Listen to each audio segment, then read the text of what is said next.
I have heard that some customers more on the full container side have had some issues, but as I said, we haven't experienced anything at this stage. All right. And do these so that's good actually that there haven't been issues to a bad extent, but we'd also like to know if there are any issues when it arrives in China. So in South Africa. So in China, we have no issues with getting cargo out, but how about incoming? Is there any difficulty your team is facing? So we've had an array of complexities. When we had our lockdown, the government took a decision to, I suppose, get quite involved in the logistics process. And for the first week, they had the belief that only essential identified containers could be removed from vessels. So somehow they thought that they could select out of a vessel the key containers they wanted, and the rest would just remain on the vessel, and somehow the boat would carry on sailing, and it wouldn't be a problem for everyone. And the carriers would be quite happy to stop and drop off 10 or 15 containers that were considered essential, whilst the rest would remain on board. So for a week, we had quite a big problem. Thereafter, once they realized that wasn't feasible and the carriers pushed back really hard, they then had the belief that they could discharge essential and non-essential containers, but the non-essential, which bear in mind is the bulk of the cargo on the vessel, they believed that it would remain within the port. For some reason, they had this belief that the containers, even though they've been at sea for 3 to 4 weeks, were contaminated with the virus. So they believed that they had to remain in the port. As you can imagine, within probably 2 days, the port was so congested and everything collapsed. So they then opened that up and they allowed us to take non-essential containers into customs identified depots. And so we've been doing that. The process of that obviously is complex. The shipping lines, there was a bit of a fight that happened in our market with regards to shipping lines because they wanted to keep control of it and they wanted to charge overstay and demurrage.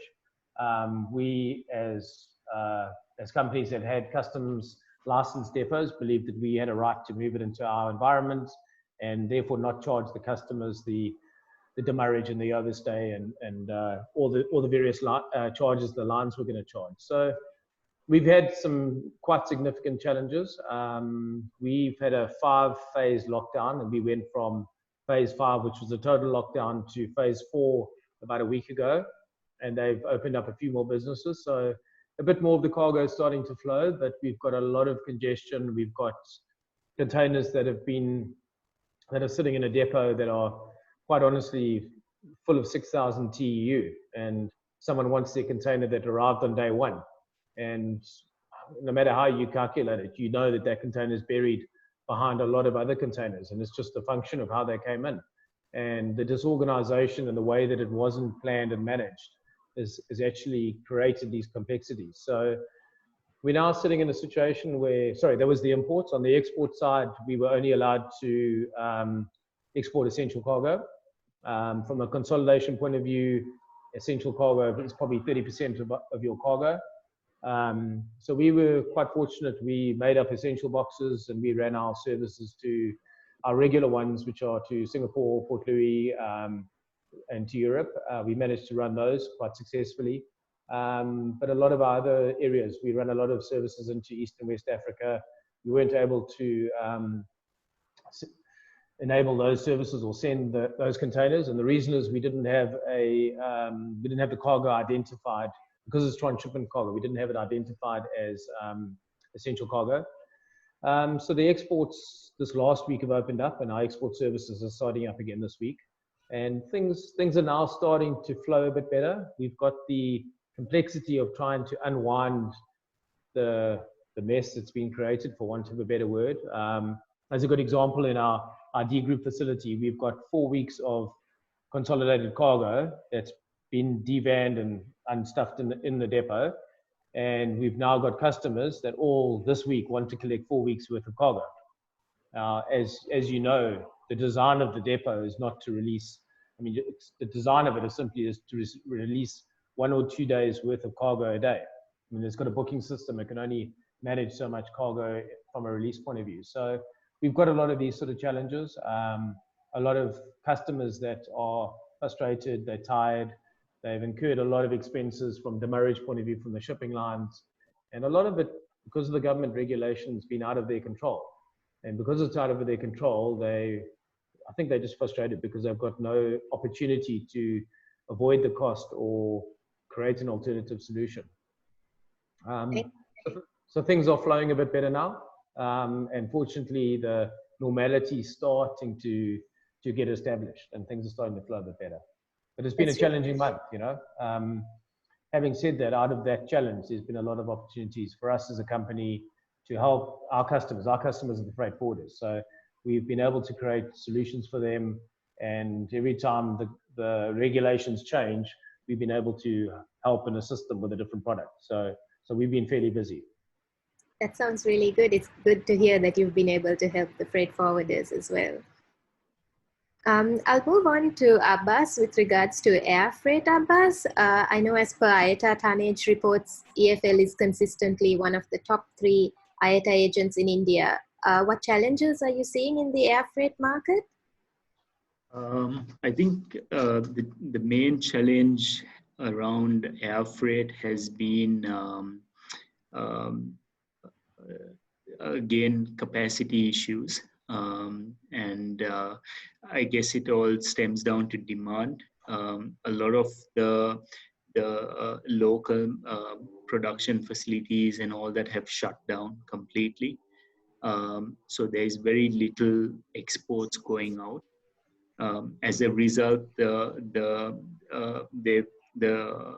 carriers have discontinued a lot of flights, and whatever capacity there is in the market, they're charging premium rates for.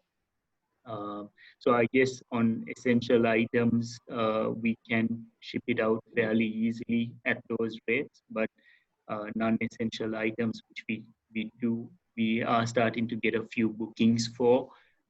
At those rates, consignees are not willing to move that cargo, and they're looking more towards converting them into sea freight.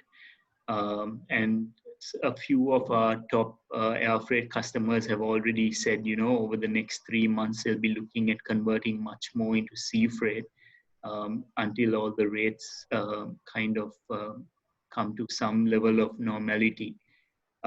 That's the main factor. The other side, of course, is all domestic issues in terms of getting permits to actually move cargo. The government has mentioned there is some notes on freight forwarding being put as a essential service, but that is not consistently passed. That message isn't consistently passed down across the government, all the departments, and so on and so forth. So it's still a bit hard. We still have to get permits to try and move stuff. The other domestic issue that we are facing is a lot of the transportation, the drivers, the truckers have taken this opportunity of this lockdown to go back to their native towns. And most of them are still stuck there. So there is a big issue in getting local transportation drivers to move cargo and stuff, which is another big issue here.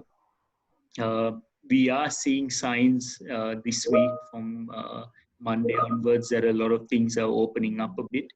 I'm not sure how that's going to work out, because COVID numbers are still, at its peak. Yesterday we had a record number of new cases at 3,500, and I think it's going to go uphill from there with all these relaxations starting. But they have also, at the same time, they've allowed us to open offices at 33% capacity.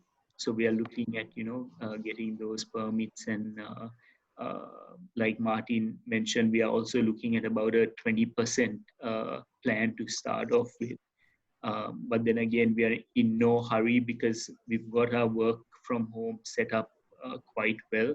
It's only when there is certain level of documentation and stuff that's required that our team has to go into office. But apart from that, I think we are working quite well from home. That's great to hear. Do you, Martin and Abbas, maybe we'll start with Martin this time. Do you see that this trend is going to continue for the next 6 months? I mean, it's quite likely that we're going to enter a global recession, which is going to be U-shaped. So there's going to be some stagnation in the economy. What do you think with regard to indications for the segments in the next 6 months?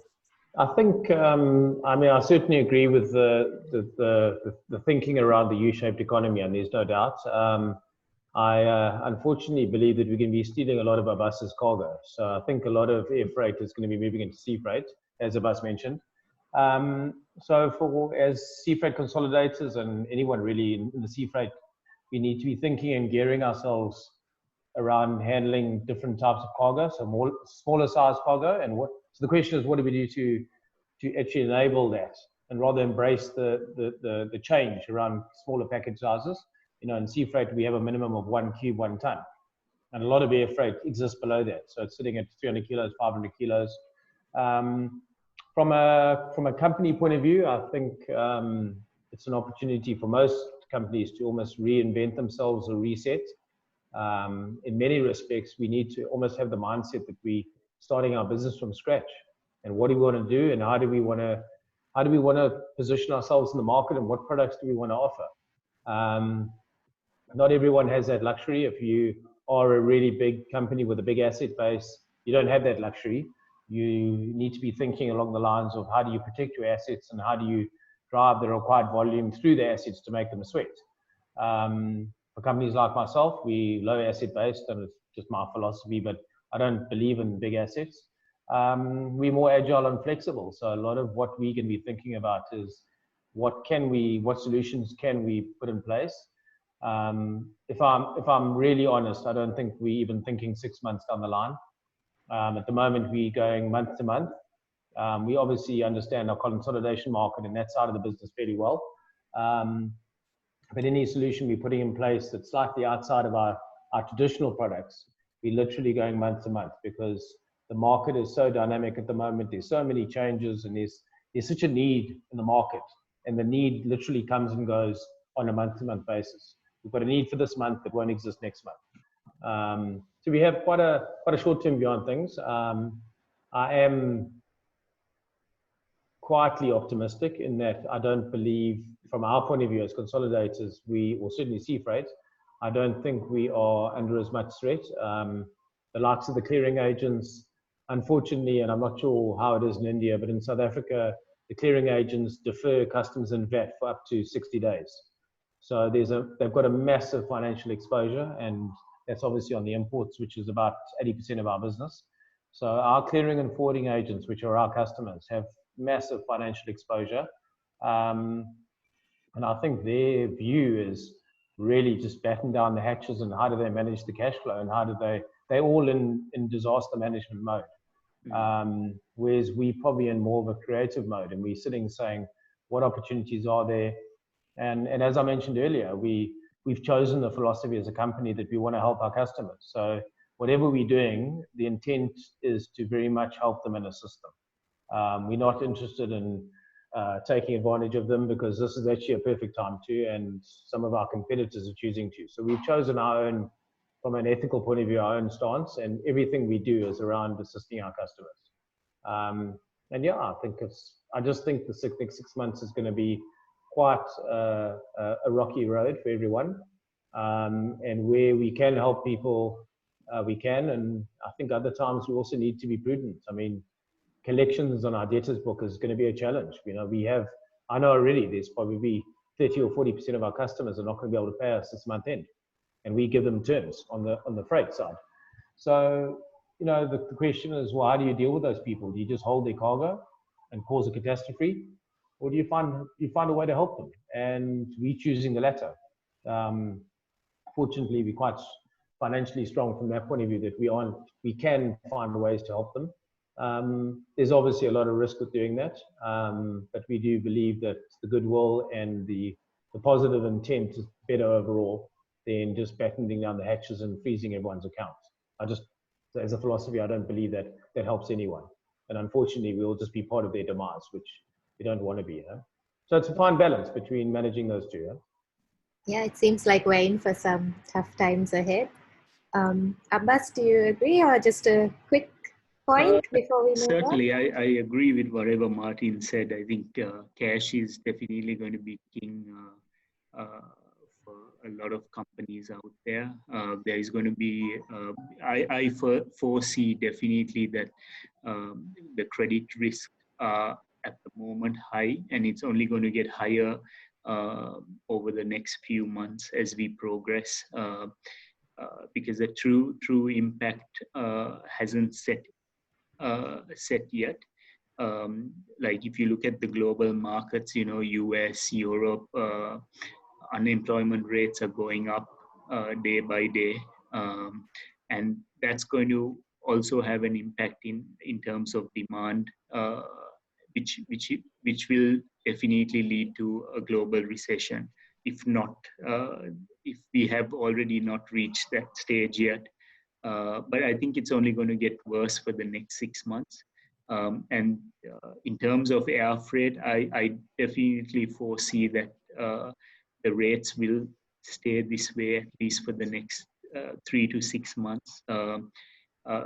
Because unfortunately for airlines, they have these huge lease payments for their vessels. Passenger demand will be, at most around 20-25%. A lot of people are now going to be traveling on holidays and so on. So they have a big gap to fill, and the only way they can do that is to continue charging high prices. So and this will definitely, of course, see an increased demand for ocean freight until things stabilize a bit. Thank you, Abbas. Thank you, Martin. I think that technology is also quite a key component in all of this.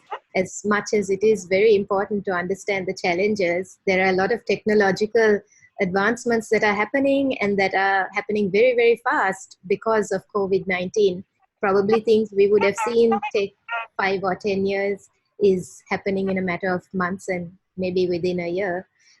So Ikraam, I would like to know from your end and Raja's end, as you all are the technical side of the business, in these uncertain times, what are the main game changers or trends we're going to see? What technologies are going to develop or are already in the process of developing that we need to keep an eye on? Right. Yes, Imra. So I think the cat was let out of the bag on the first one. Rate engine automation was the first emerging technology which I wanted to talk about. Vinod let out the second one as well. Don't release a third one yet. Keep some mystery. That's right. So keeping to the rate engine automation, I think we talked about, and Martin and Abbas both talked about the way they're taking things 1 month at a time, and the peak times in terms of rate, the highness of the rates. So rate engine automation is going to be an important factor. One of the main limitations that companies want to overcome is be able to provide their customers online rates and bookings, and do this similar to way shipping lines like Maersk and Hapag-Lloyd have done. So to do this efficiently, what customers need to do is have a software that has connected the carrier's tariffs and bookings, and give visibility of that to the clients. So it makes it easy to book cargo and to see what prices they need to pay, because I'm sure at this moment, like Martin said, they're dealing with a lot of work, and a lot of that work traditionally from a freight forwarder's point of view is a lot of emails, back and forth communication that is taking place. And this is also now even before you get the business. So with this volatility, rate engine automation is going to be a key role. And for customers that are using CargoWise One, as most of you all know, the company has integrated 2 softwares which they purchased, CargoSphere and CargoGuide. So that gives that platform, if implemented in the business, and can simplify that whole communication, if it is taking place and if it is slowing things down for anyone, and that visibility. In addition to that, you also have the benefit of being able to auto rate revenue and cost. So increasing productivity of the staff. So if somebody sees a rate which is already in your system because it has been connected to the carrier's rates, again, the client has the option to book at that rate, and your operation desk then has the invoice completed by just moving towards an auto rating and auto costing. So that's something we are seeing will emerge a lot to make ease of booking at whatever levels it is. This was something which was there earlier as well, but we see that as something that's going to push forward. To add to that whole dimension, we also have some companies taking the route of robot process automations. RPA is the three-letter word because freight forwarders like all these abbreviations. So what a robot process automation is about is basically a robot doing some of these data entry tasks. So let me give you a small example. SFL has a BPO service for CargoWise customers where we do their back-end data entry. And we've been trialing with RPA offline. And what I've seen is something that's taking a person 8 hours to do, which is put in a rate sheet you get from a carrier into the software, is taking this machine 10 minutes, right? So yes, the first time you need to program it. It takes about a week or two, but thereafter, once you deploy it, it pushes data into the system in a matter of 10 minutes, which takes a desk 8 hours to do. So I see these being some possible trends on the rate management side. So that's my first one. The second takeaway is global container and airway bill automation. So again, real-time visibility of cargo has been available, but the challenge has been two things, right? You've got number one, accuracy of that data, and number two, ease of getting that information. So whilst carriers' websites have been the traditional method of obtaining good data, you get satellite technology and tracking new technology coming in to give you this information. So again, here the trend I'm seeing is that it's going to be for technology companies to improve the accuracy of that data, and they're using machine learning and AI, some of the keywords being used or buzzwords being used at this moment to differentiate themselves. Again, I'd like to bring back the point of view of CargoWise, because again, a lot of people attending today are from using this platform or are considering something to make sure their business is digitized. And as those who are using it know, CargoWise gets live updates into the system. But again, the challenge here is that 100% of the data is not accurate and needs some human intervention. So to overcome this, our opinion is that companies should take advantage of what presently is available and setting up basic and effective exception management along with right tasks to overcome the problem, right? So alternatively, you can also have a standalone tracking software which is available, real-time tracking, and integrate it to CargoWise or any third-party application and see that live data. But so you get multiple options, but visibility of data again is, or status of cargo is something which we see is going to be something applied along with emerging at this moment. The others, I'd like to bring in Raja to share his thoughts. Raja, we were talking offline about two other technologies, so those are not let out of the bag. So the first one, if you would like to share with the audience. Yeah, thank you, Ikraam. It was well defined, the first two part. Yeah, I would like to bring the third game changer, which is a digital documentation. You know, this is now the reality. Now, most of the companies are moving ahead to digitalize their document. And I'm sure that this will be one of the game changer in the future to make the industries go paperless. You know, apart from this, the digitalization of trade document like bill of lading transfer with the help of blockchain technology is also taking place. So, right. And then the last point which I want to just touch base is the API and the digital connections. So I believe many people over here are aware that the CargoWise do provide the API, but very few companies are taking advantage of these APIs. Okay, I believe that if we work and build a good middleware which can sit on top of the CW1, the CargoWise operating system, and connect to any third-party application, this will be the important game changer and will also help the company to become a digital forwarders. For this, I would like to just share, Ikraam, one of the recent project which we have concluded. We developed a middleware for one of the supplier at Nestle.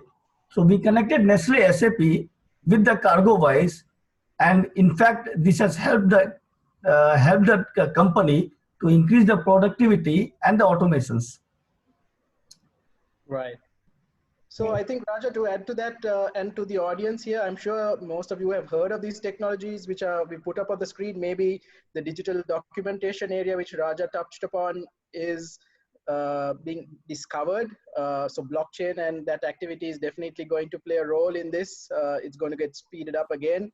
But again, with what we thought of sharing these points was to bring that awareness that in challenging times, you shouldn't be disturbed from doing innovative things in the business, right? Because from what we hear from the two speakers, Abbas and Martin, y'all are busy managing current situations, working on month-to-month, working with carriers on rates, and sometimes the deviation can be about innovating because you want to take care of today's needs. So yes, there is a balance that needs to be done by the freight forwarders. You need to manage today's situation, but also keep an eye out for what's going to come and what's happening in the business, so you can keep up with those changes. So yeah, Imra, I think take it back. This is Ikraam, just to add on, I just want to say that SFL is also working on a blockchain technology and trying to find out a solution of transferring the bill of lading from supplier to the origin agent, from origin agent to the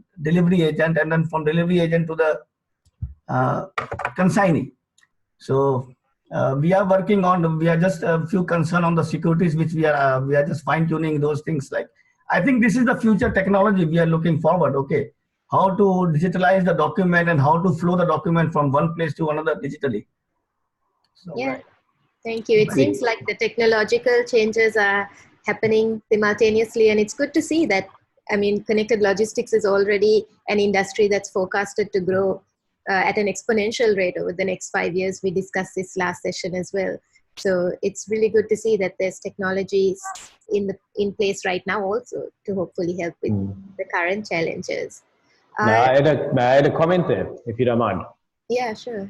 I think it's important, sorry, if you don't mind me just throwing something in. I just want to add to what Ikraam and Reyaz have said, but I think we need to remind ourselves that the core of our business is we're a transactional business. And if you look at a factory, the methodology of a factory is you need to be focusing on automation and you need to be focusing on being the lowest cost producer. And in any manufacturing model, that's a really key thing. So what Ikraam and Reyaz have just spoken about there is things that are going to make you a lowest cost producer and the most efficient. So whether the transaction you're doing is generating an invoice, providing a waybill or a track and trace update, it's not necessarily the time it takes, it's more the cost that it takes. And the costs can be the complexity of actually doing the function or the errors that it creates and you've got to redo it. And I think this automation journey, for those who haven't gone down this road, it's really important to start really urgently, because at the end of the day, if we know we're going into a global recession, our main concern is cost and operating cost. And we are all looking at saying, how can we keep our cost as low as possible? Another thing that's quite important is, it's quite well known that companies like DSB are retrenching 5,000 people worldwide. A lot of freight forwarders are going to be retrenching people. And one of the challenges of, if you haven't embarked on this automation journey, you're taking 3 people's functions and you're giving it to one person. Now that one person doesn't know what the other 2 people are doing. So if you don't have an element of workflow automation in your system, you're almost giving them an incredible complexity to try and resolve. And once again, that just adds cost to the business. So yeah, I just wanted to just add that to what both Ikraam and Reyaz have been saying. Yeah, thank you so much, Martin. That was very valuable. With that, we've come to the end of the first segment. We're going to move to the next part of our discussion, which is rightfully, I think Martin also started the move to that, which is regards to individual organizational changes. So we're going to talk about the challenges that organizations are going to face, as well as some opportunities, as this larger issue is going to trickle down into your individual organizations. Sorry, I have to keep repeating that a lot. So it's important to think about the weaknesses there are and the solutions that you can implement then, because the pandemic has made transparent all the weaknesses in the supply chain. And I think what I'd like to highlight are some of the key challenges we have come across. Sorry, can that be played, please? There we go. So we've identified 3 as being key. One is remote working and yes, workflow as a very much on-site industry becomes off-site. What do you do and how do you do it? And how do you do it well? And like Martin has said, how do you keep your costs low while you do it? The next is disconnected independent systems. We've noticed that a lot of organizations still work with independent parts of their business, and there's a lot of need for bringing all of that together. And the last is workforce. I mean, we have a lot of very serious questions about how we're going to manage our workforce, how we're going to retool those that continue to stay with us so that they can take on these extra tasks, as Martin mentioned, and also training. So with that, let's move on to the next series of questions. And maybe we can start with you, Abbas, this time. As we enter this new normal, I know that SFL has partnered with EFL in implementing CargoWise in India. And I understand that from a global point of view, the company has also taken its own initiative to implement workflows. Can you elaborate on this journey for us of implementing advanced workflows in your business, maybe in relation to the 3 points that we've listed out?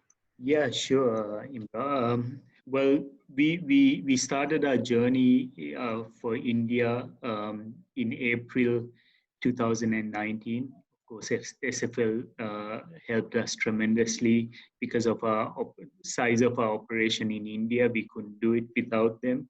And we successfully managed to do it within the time frame. And it's just been about a year that we've been on the system, but within that year, what we've managed to do was halfway we reassessed where we were, and we were very comfortable with phase 1.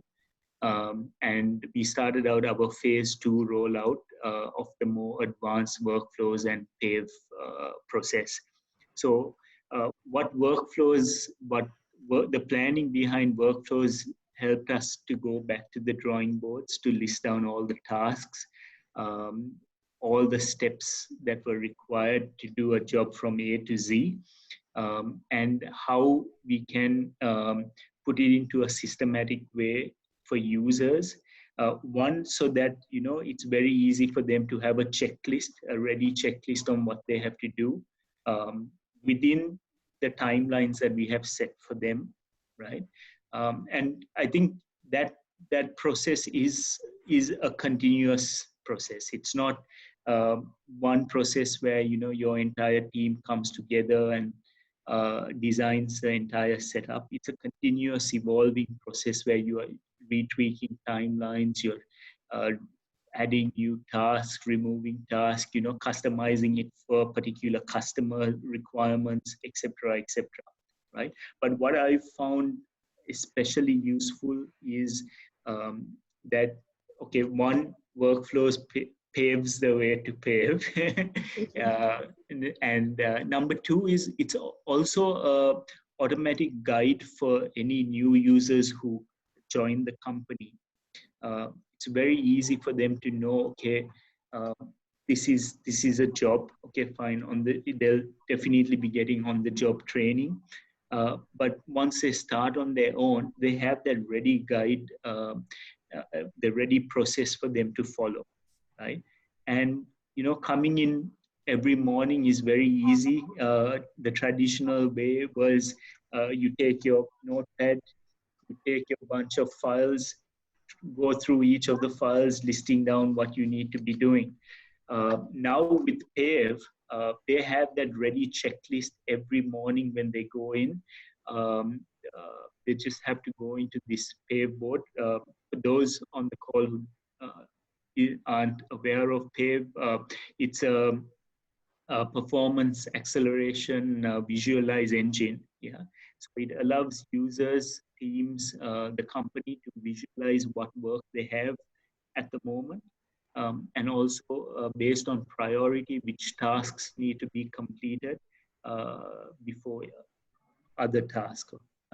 So it's fantastic, Imra, and what it's enabled us to do is it's actually made our life very easy.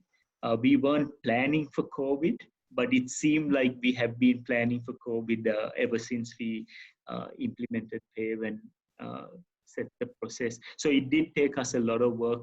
It's a continuously evolving,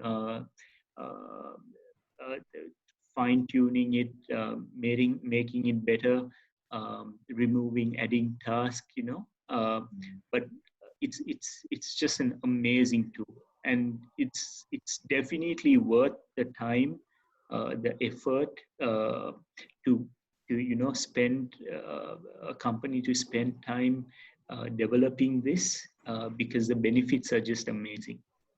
That's great to hear. Thank you, Abbas. It seems like you're welcome.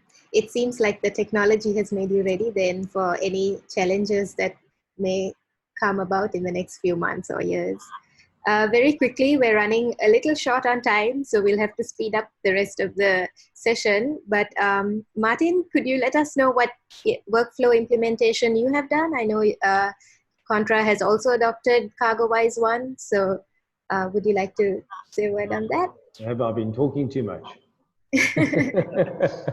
I'll keep it fairly short. I think Abbas gave a really good encapsulation of what it's about. If I can just highlight a couple of key things, I think it's important to appreciate that it is a journey, as Abbas started off by saying, and everyone needs to recognize that this process is a journey. So, and there's two reasons why I say that is, first of all, start it sooner rather than later. And the second thing, have patience, because it takes time. It's a layering process. You need to get your foundation right before you do the next layer. So start it sooner rather than later, and definitely continue the journey. It's incredibly worthwhile. And just very quickly for us, the key points that we focused on is very much around our controls. So we focused around workflows, we focused around tariffing, and we focused around accounts payables. So we put a lot of controls in around that. And so when we had to work remotely, fortunately, it enabled us to have good visibility in the system. We had a good understanding of where our files are at, and we took a lot of comfort that the files were being invoiced and managed correctly. But yeah, I think just in summary, a very, very critical very critical process to be part of. And I honestly believe if you're not going to start this journey, you shouldn't be on CargoWise. CargoWise is about being on this journey and continually self-improvement. And the other thing that's really important is if you don't want to take this journey, honestly, you've got to find a very simple system. And if that is the case, then I think you're really limiting yourself. And it sounds probably a bit excessive when I say that, but I do believe this is a watershed moment for a lot of companies. You've got to decide if you're in or out. If you're in, you've got to step up to the plate, and I think you've got a great future. If you're not in, downsize, cut your overheads, and just manage your business as a small business. And that's also okay. Everyone has their place. But if you want to be a player, I mean, Abbas has got a big business, he's got a complex business. He clearly wants to be a player. If you want to be a player in the game, get involved, get on CargoWise, and most importantly, get involved in workflow and automation, because it will enable your business to be incredibly powerful, no matter what your size. You don't have to be big. It just means you can run your business properly. And most importantly, you've got scale. You've got scale and you can take on capacity. And that's the key at these times, because volume's going to go up and down. You need to be able to have capacity and scale. The last thing you want to do is get a big order or get a nice project and your system fails over because your controls aren't there. Yeah, thank you, Martin. We'll move on to the next segment. Sorry, I'll have to rush through these segments a little bit. But the next session, the next part of the session is about connecting these disconnected silos that I spoke about much earlier on. And for that, we've actually compiled a short video of some CargoWise tools that are available for you to take advantage of. And even if you're not on those tools, just to look for other tools that are as complementary to your system.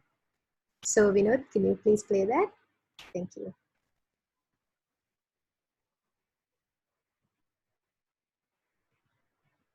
eDocs allows you to store information electronically and access it when and where you need it. Physical documents are difficult to manage, track, version, and protect. As documents are added, they become available in real time to all parties simultaneously, giving you the visibility over what information has been received and what is still needed for the freight movement to continue, increasing the speed of delivery, improving customer service, and freeing your people to focus on higher value activities that accelerate growth. The cloud offers you visibility through your entire network, so you can instantly see beyond your warehouse and logistics management through to your customers, suppliers, and vendors, all in one place and all in real time. Manually staying on top of hundreds, if not thousands of invoices every week is nearly impossible. The result is that sometimes invoices are paid late and even worse, they're never paid at all. With little transparency and control over these large volumes of invoices, it's very difficult to get visibility of your FX exposure globally and therefore very difficult to perform your treasury functions. Foreign currency conversion and bank fees add up very quickly, and that makes you a lot less competitive in the global supply chain environment. By adding some structure into your inter-agent settlement process, you'll vastly improve your subsidiary and agent payment discipline and have much better data with which to forecast your liquidity needs for the future. By aggregating all of these transactions together, you'll be able to negotiate much better FX deals with your bank, giving you much better FX rates. CargoWise One's inter-agent netting solution makes it much easier for you to get control over your inter-agent invoicing transactions. Now, with increased speed, quality, and accuracy, your accounting team will be able to focus on the high-value work that matters most to your business. If, like many logistics service providers, you're using an accounts package that is not part of your operational software, then your finance team will already be familiar with the pain that this can cause, like having to manually move data from one application to another, or having to wait for daily reports before informed financial decisions can be made. With our software, all charges billed by your operations team can be posted directly to your financial records, with no lag and no data gone astray. This helps keep everything accurate and cuts down on the time previously lost to data entry mistakes. Should a miscalculation be made, however, the system can provide you with a clear audit trail of all activity between the operational and accounting areas, making it easy to find and fix. Because CargoWise has its own accounting system that's designed for companies just like yours, you can avoid the kind of problems that occur when different business tools just don't play well together. And all of your financial records can be accessed and generated at a moment's notice, so no more time is lost waiting for a system to crunch and calculate numbers. With CargoWise, it's not just your operational staff who benefit from increased productivity. It'll help improve the speed and accuracy of your financials too. So what we did there, just very quickly, is we identified 3 different components of your business. One was electronic document storage. eDocs the next was allows you connecting operations to finance, and the third was digitalizing the payment process. And we divided that into a step of an overview. What do these entail? What are the problems you face when you're not on these systems? What's the process of getting there, and the benefits? So hopefully you're able to get that really quickly. We'll move on to the final segment of this session before we open for question and answers from our participants and from everyone who's joined us today. And this, Ikraam and Raja, I will direct it at you. What are the opportunities you see for the workforce, and what can be done with regards to retooling and training? Ikraam, maybe we can start with you first. Yes, I think Raja, I heard Yes. you say something, so I'll let him speak Yeah. first. Thanks, Ikraam. Yeah, I was just want to touch on that, with this social distancing in place and that only 33 workforce are allowed to work in the office as Abbas has communicated in the earlier. So it's very difficult to tackle the situation, okay? So we should, the area where we should focus is like advanced workflow automation by using the task, milestone, trigger, and exception. This is what Martin and Abbas has communicated, how it has helped their company to maintain their workforce and the activities smooth, even in these pandemic situations. So I think the next step is that we should start focusing on advanced workflow implementation and see where we can automate most of the operational activities. Yeah, and to add to that, add to what Raja said, I think with only 1/3 of the workforce in an office and the other 2/3 being remote location, that collaboration amongst them needs to take place. Martin, before everybody started, I just inquired with him how things are, and he said he's looking at a control tower system where they'll have key managers in the office and or key staff on a rotational basis, and the rest will be at home. So if they're having challenges, they refer back to the office and get help.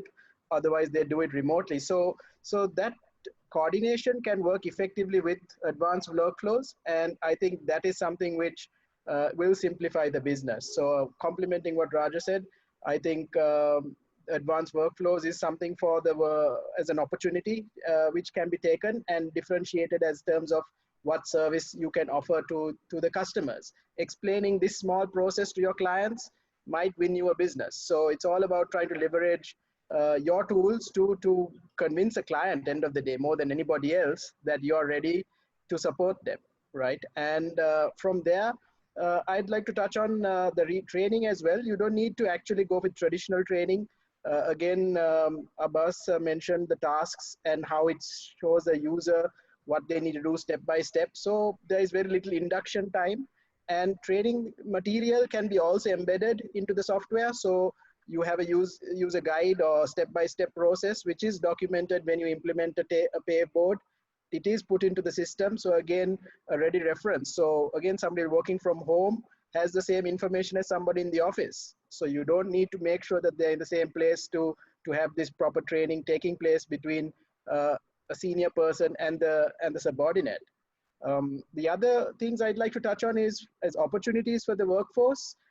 I have 2 points to highlight here. I think what opportunities the workforce can take is to show more initiative on business processes and help to bring help to build a stronger IT team for the company, right? So you do have technically savvy people in the business here and there. So getting them to be part of your IT team, in the sense they don't need to have technical knowledge, but how they can help to improve business processes. Again, touched by Abbas in their process of implementing tasks and pay boards was to make sure that everybody collaborates and shares their experiences. So bring them as part of your IT department and create a business process team, which is going to continuously improve the way you deliver service and customer experience. The last area I would want to focus is on, again, you have people that are good communicators. Some are good with PowerPoint tools. Some are good with, being on social media. It's a hobby of many. So finding a group of people and supporting it with an agency that can help you in your digital marketing efforts and communication is also going to be an important area and opportunity for the workforce. Specifically, it's not so much on design. That can be done from an outside agency, but copywriting, I was just reading up today, is going to be a key role, because it's going to make sure that your messages are clear, short, precise, and accurate for your audience. We'll talk more of this in the third webinar, which is planned next week, which is the same time. 2 weeks, sorry. Is it in 2 weeks, Imra? Yes, the next session is due on the 13th. So okay. we'll be joining. Oh, sorry. Yes, that's next week. My bad. Yeah. Sorry about that. So the next one is planned next week. And just to again summarize on that, if you all were in our first webinar, you would have seen a lot of things on the slide. And the presentation today, you would seen less, but more key points hit. So it's about improving communication, and that delivers a better message. So yes, copywriting and digital marketing is going to help you in these times, and you need to see how to leverage that. So again, something as an opportunity for the workforce is to help build your company's marketing division and be participating in these things. So yeah, these were the other 2 points I'd like to add as opportunities to the workforce. And maybe in 30 seconds each, if Abbas and Martin can also add in a little bit to that, and with that we'll come to the end of the session and open up for question and answer. I know we've been keeping participants for longer than we've requested. Abbas, do you want to go ahead? Yeah, I completely agree with these opportunities, Ikraam. I think we've been doing this over the last few weeks. We've been training our guys, doing a few webinars, especially on the sales and CRM, because we felt that on that side, we've not fully utilized our system. So we've just gone back and, got all the sales teams nationally on a few webinars and just been having some Q&A sessions. And again, with salespeople, they're so used to their Excel sheets, it's very difficult to get them online. But I think just showing them some reports and the usefulness and all that. And also on a final note, just also double checking on our internal controls, like Martin mentioned, especially around credit control documents, just ensuring all those are in place. And we don't see any further issues over the next couple of months, which we think the risk will be fairly high. Sorry, hopefully that was 30 seconds. Thank you, Abbas. Yeah, I'm probably going to overshoot the 30 seconds, but I'll try. Just looking back at the video, the one thing that struck my mind, and I hadn't probably mentioned it here, but I looked at that thing around eDocs, and to me, eDocs are not negotiable. As in, you have to populate your eDocs. If you don't do it, it just hampers your company immensely. So if I have a message for everyone, I think the lesson that we've learned is very much around discipline. Get your discipline right in the company. The other thing is make sure you've got a really solid foundation. SFL did some great work for us, and the lesson we learned is we didn't give them a good foundation, so it took us a lot longer. As soon as we had our foundation solid, the rate at which we achieved and succeed was significant. SFL was so complementary to our journey, but we needed to get our own house in order in terms of discipline and getting our foundation right. So things like eDocs, I think as a company, you need to establish some not negotiables. And to me, populating your eDocs is not negotiable in our company. If you get a file, you populate the eDocs. So anyone in the company can see it. Everyone knows what's going on. And as I said, if you've got a good foundation, your journey becomes better and easier. And the likes of Reyaz and Ikraam, they can add so much value to your business. If your company is a mess, they can't help you. You've actually got to get your own house in order. So if you want really good assistance, it's there. Just make sure you've got a good environment for them to work in. Thank you so much, Martin. All right, so we'll ask all participants to please submit their questions in the chat box or raise a hand so that we can invite them to physically ask.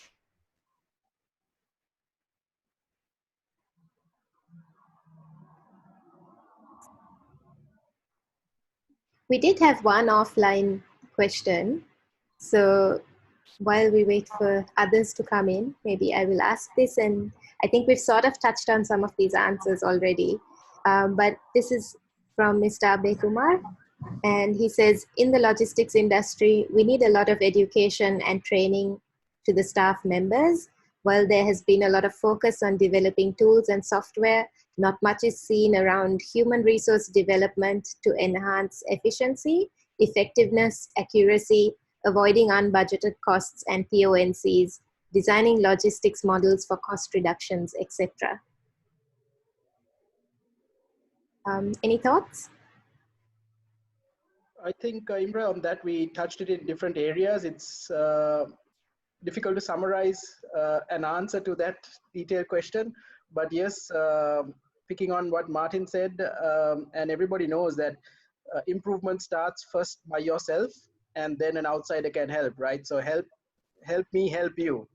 That's very much the way things have to happen and will continue to happen. So if the company has set its foundations and created that IT team, which we talked about, and a department that is focused on business process improvement, not technically trying to figure out things and code things and make reports, but just be interested to re-engineer some processes, bring in that inputs of how they can improve customer experience, simplify the touch points, make it exception management based, not telling customers a routine thing. Yeah, look, I brought it down, it's here, it's there. They don't need to know all this. They just need to know what's not happening. And if people participate in that journey inside a company, then automation can come and complement it. And and really speed things up from there. So again, I think it's a journey, and if I had to summarize, I'd summarize it in that way. Thank you, Ikraam. We've got one question. Airlines are changing rates every 24 hours. How do we overcome this as customers face difficulty? Maybe Abbas? Yeah, so I think that's an issue that we are also facing with the supply aspect.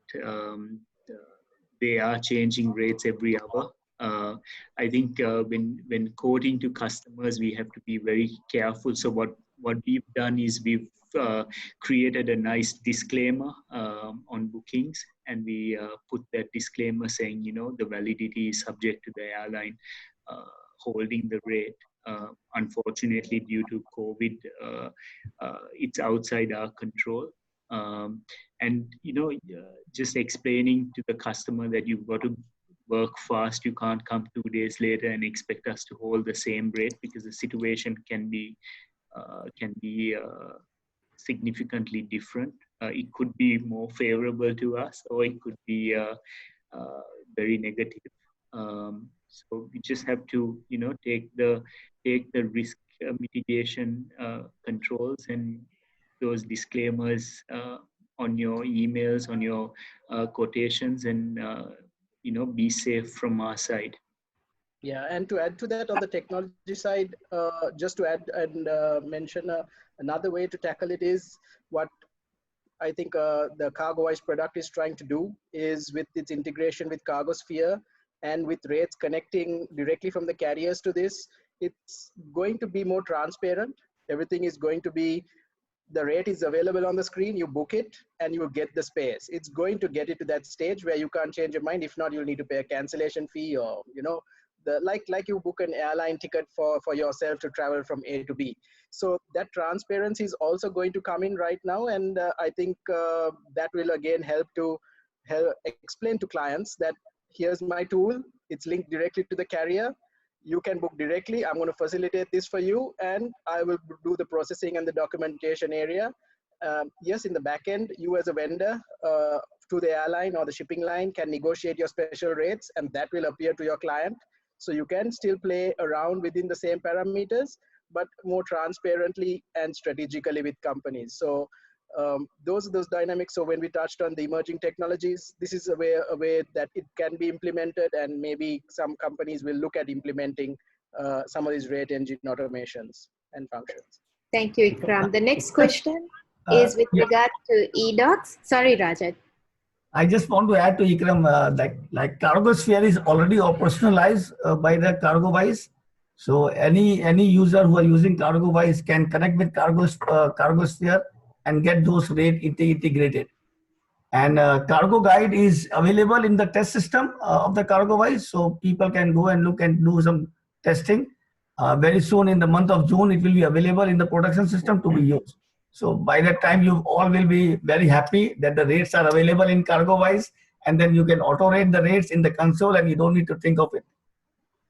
So these are different tools which CargoWise are creating. Okay, I'm sure it will change the way we are doing the operation.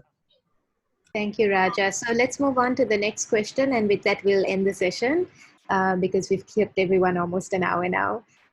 So it's with regards to eDocs, and he says, while ocean carriers are receptive to receiving bookings and BLs electronically, airlines and terminals still require printed AWB airway bills to be submitted along with cargo. Though do compete e-way bills. Any ideas on how to overcome this?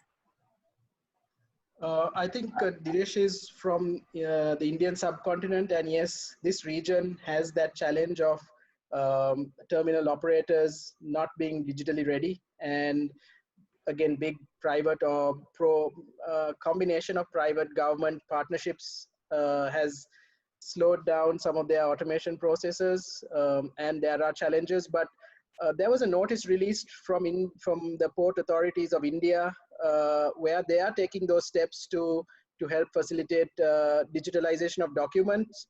I think they are looking, the governments and these bigger bodies are possibly looking at blockchain technology to come and resolve it.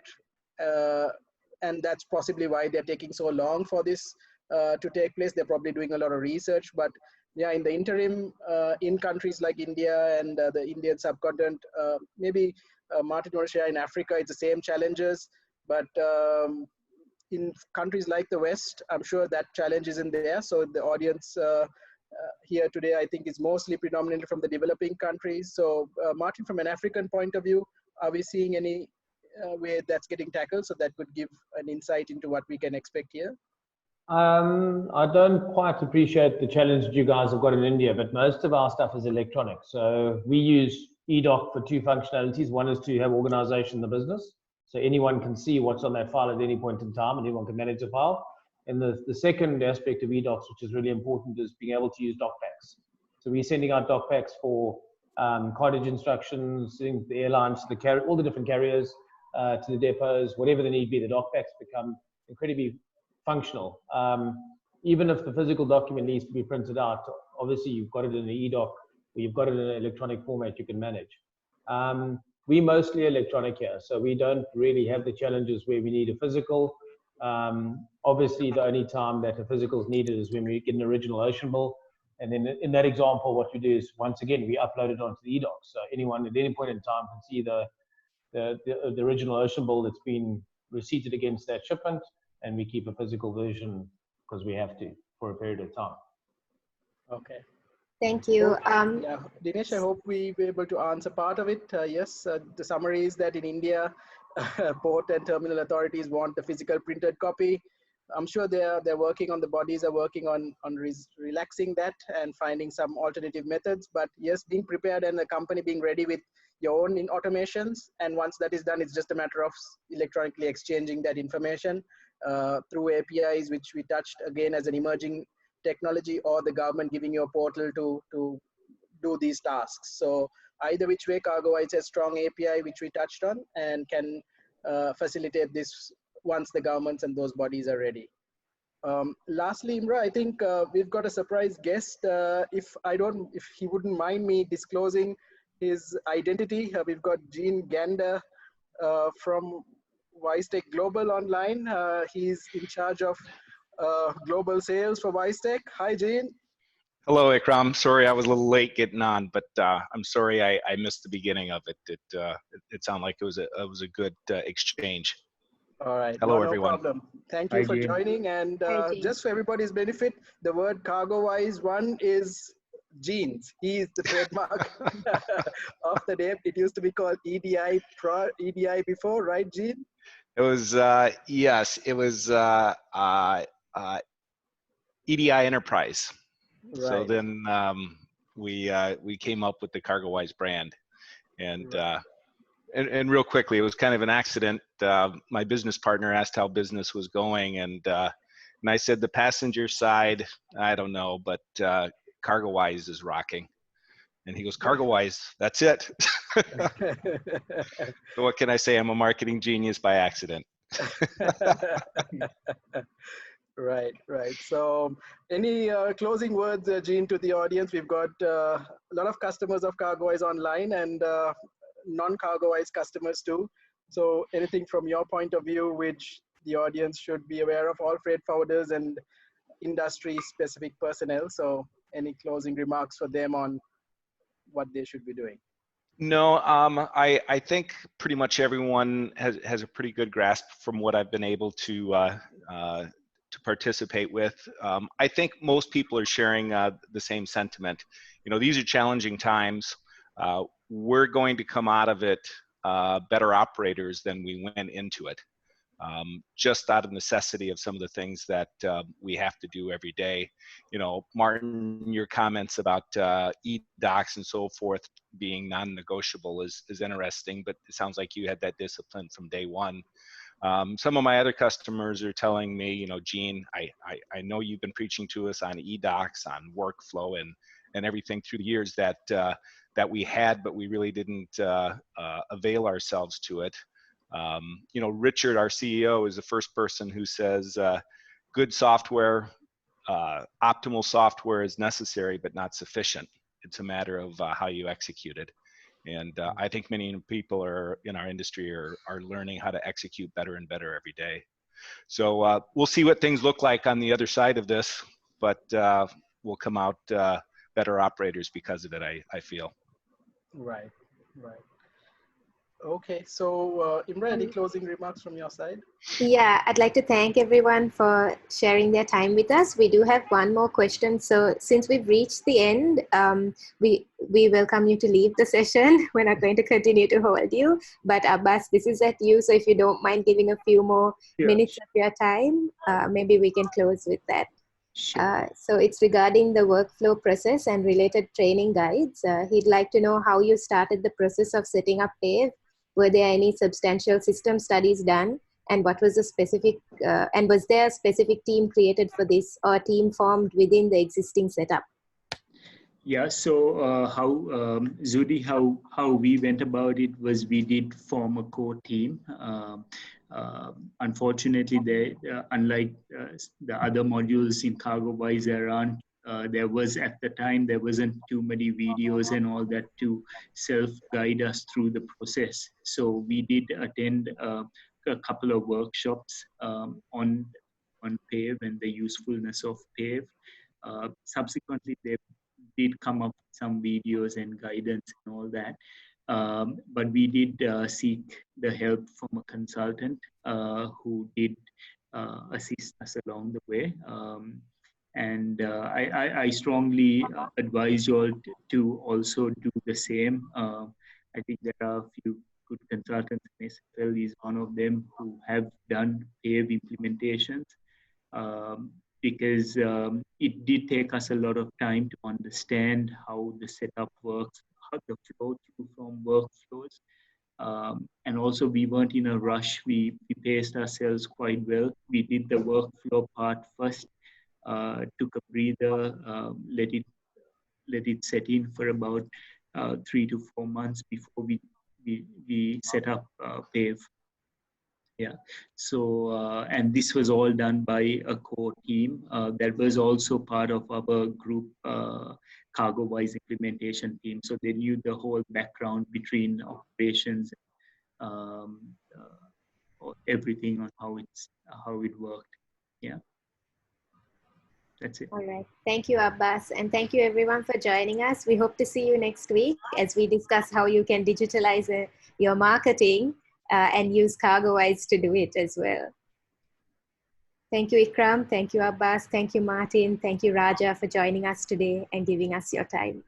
Thanks, Ikraam. And thanks, Abbas. Thanks for joining. Thanks, Martin. Thanks, Jean. Thank you very much. Cheers, everyone. Thanks. Have a good day. Thank you. Thanks, Ron. Thank you. See you.